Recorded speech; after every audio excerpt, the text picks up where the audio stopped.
Atenção! Começa agora uma teleaula de História do Ensino Médio.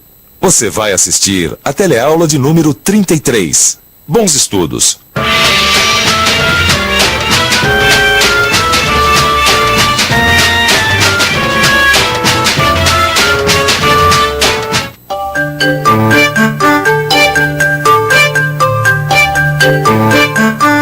Até aqui, a gente viu como era a América Portuguesa nos seus primeiros tempos, nos tempos em que ela era ainda uma colônia.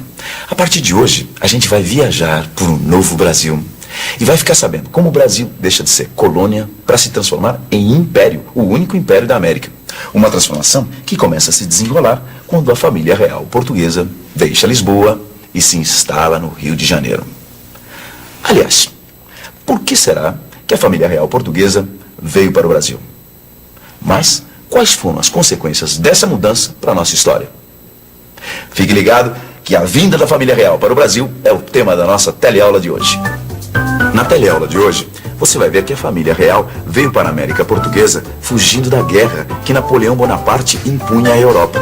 Você vai ver também que a chegada da família real trouxe inúmeras mudanças, começando a pôr um ponto final nas práticas de monopólio comercial, além de modificar radicalmente a cidade do Rio de Janeiro. E por fim, você vai ver como isso tudo levou alguns setores a pensar num projeto totalmente inédito na América, a existência de um império luso-brasileiro. Pronto para embarcar? Então, nossa teleaula de hoje está começando. Azeite espanhol, vinho alemão, chocolate suíço, queijo francês, batata frita americana. Bom, nós estamos num supermercado brasileiro, mas na verdade todos esses produtos que estão à venda, eles são importados. Isso é possível porque houve um processo de liberalização da economia brasileira. Uma liberalização que todos os presidentes do Brasil vêm levando a cabo desde o começo dos anos 90. O impacto que todos esses produtos importados tiveram na economia do Brasil não é novidade para a história da gente. Na verdade, nós já vimos uma coisa parecida quando Dom João VI promoveu a abertura dos portos em 1808. Naquela época, a família real morava no Brasil. Família real no Brasil? Mas que história é essa? Estamos em Lisboa, 1807. No porto da cidade nota-se uma correria danada. É que a família real está embarcando às pressas rumo ao Brasil. E a confusão diante de tanta pressa é inevitável. Um embarque bem diferente daquele ocorrido 300 anos antes, quando os portugueses deixaram Lisboa em direção às Índias. O historiador português Oliveira Martins escreveu um texto justamente comparando essas duas viagens. Veja só o que ele nos diz. 3 séculos antes, escreve Martins, Portugal embarcava cheio de esperanças e cobiça para a Índia. Em 1807, embarcava em uma procissão fúnebre para o Brasil. Embarcavam promiscuamente no cais os criados e os monsenhores, as freiras e os desembargadores. Era escuro, nada se via, ninguém se conhecia. O príncipe regente e o infante de Espanha chegaram ao cais na carruagem, sós. Ninguém dava por eles. Cada um cuidava de si e tratava de escapar.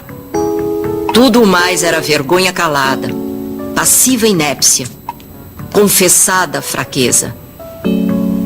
Mas por que afinal a família real portuguesa se apertou em navios e saiu correndo de Portugal? Do que estavam fugindo Dom João VI, a rainha e a corte portuguesa? A Europa estava em guerra. As tropas do francês Napoleão Bonaparte avançavam em direção a Portugal. Mas Portugal estava em guerra com a França? O que queria o francês Napoleão Bonaparte com Portugal? Portugal estava no meio do fogo cruzado entre a França e a Inglaterra. De um lado, Napoleão Bonaparte pressionava para que os portugueses aderissem ao bloqueio continental e fechassem seus portos para a Inglaterra. Por outro lado, tinham os ingleses, tradicionais aliados de Portugal, que pressionavam para que os portos portugueses ficassem abertos. Portugal se manteve fiel aos ingleses e não fechou seus portos. E foi por causa disso que as tropas de Napoleão invadiram Portugal. A situação era realmente dramática. As tropas de Napoleão já estavam alcançando Lisboa e a família real, às pressas, se viu forçada a embarcar para sua colônia americana. Mas não foi apenas o embarque que foi feito às pressas, sem praticamente nenhuma preparação. A viagem toda foi bem tumultuada. Segundo o historiador Boris Fausto, os navios estavam superlotados, daí resultando falta de comida e de água. A troca de roupa foi improvisada com cobertas e lençóis fornecidos pela Marinha Inglesa. Para completar, o ataque dos piolhos obrigou as mulheres a raspar o cabelo. Mas, ô Gil, fala, Vicente. Olhando esse quadro aqui, nem dá a impressão que eles tiveram uma viagem tão difícil assim, né? É que quadro é quadro, né, meu amigo?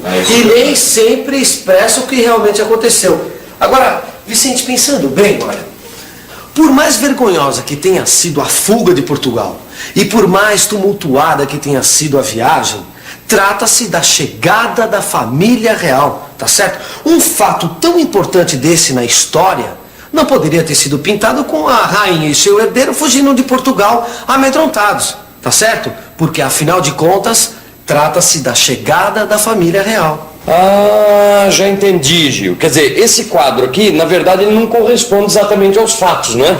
Mas e os fatos? Quais foram os fatos? Olha, os fatos, Vicente, isso aconteceu mesmo. Foram as medidas adotadas pelo príncipe regente D. João VI assim que ele chegou ao Rio de Janeiro. E que medidas foram essas? Calma. Vamos falar da principal delas, tá certo? Que foi a abertura dos portos às nações amigas. Olha lá. O efeito foi imediato. Naquele mesmo ano, chegaram aos portos brasileiros cerca de 90 navios estrangeiros, trazendo todos os tipos de produtos, principalmente os produtos de origem inglesa. A abertura dos portos, além de trazer mais rendas para o Tesouro Real, atendia também às necessidades dos ingleses de colocarem seus produtos no mercado brasileiro. O mais incrível dessa história é que a abertura dos portos terminou com monopólio comercial. Você se lembra o que é monopólio comercial? É quando apenas a metrópole podia comerciar com a colônia. Mas com essa história da abertura dos portos, o monopólio comercial terminou. Mas atenção, como nos lembra a historiadora Emília Viotti, apesar das inúmeras mudanças que estavam em curso, as leis decretadas pelo príncipe regente Dom João VI não foram capazes de modificar todo o sistema e nem mesmo tinham a intenção. Daí a persistência de privilégios e monopólios.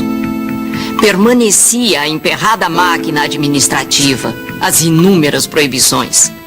Proibição de se deslocar livremente, de abrir caminhos, discriminações e privilégios que separavam portugueses e brasileiros, criando animosidade entre eles.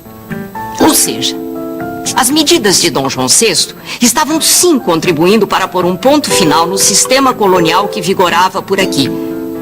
Mas nem por isso a América Portuguesa deixou de ser colônia com a vinda da família real. Muita coisa ainda iria acontecer até esse dia chegar. Mas não era só a economia da colônia que começava a mudar com a vinda da família real. O Rio de Janeiro, até então uma cidade colonial, acanhada, sem rede de esgoto, sem coleta de lixo, também começa a sofrer profundas mudanças. De repente, praticamente da noite para o dia, o Rio de Janeiro se transforma em sede do Império Português. No porto, agora aberto às nações amigas, a cada dia chegam novos visitantes. E sabe quem são? São comerciantes estrangeiros interessados em fazer negócios nessa América Portuguesa, livre das guerras de Napoleão na Europa ou das guerras de independência da América Espanhola. Dentre os inúmeros visitantes que chegam ao Rio de Janeiro nessa época, destaca-se o artista Jean-Baptiste Debré, ou simplesmente Debré. Olha, mas essas pinturas do Debré são incríveis, hein?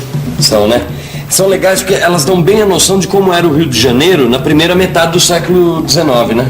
Pois olha, olhando essas pinturas aqui, dá pra perceber o quanto o Rio de Janeiro se desenvolveu depois da chegada da família real. Sei como. Ó, pra você imaginar, a cidade passou a ser conhecida como a Nova Lisboa. Mas espera aí, Vicente, olha, tem uma coisa que eu não estou entendendo direito.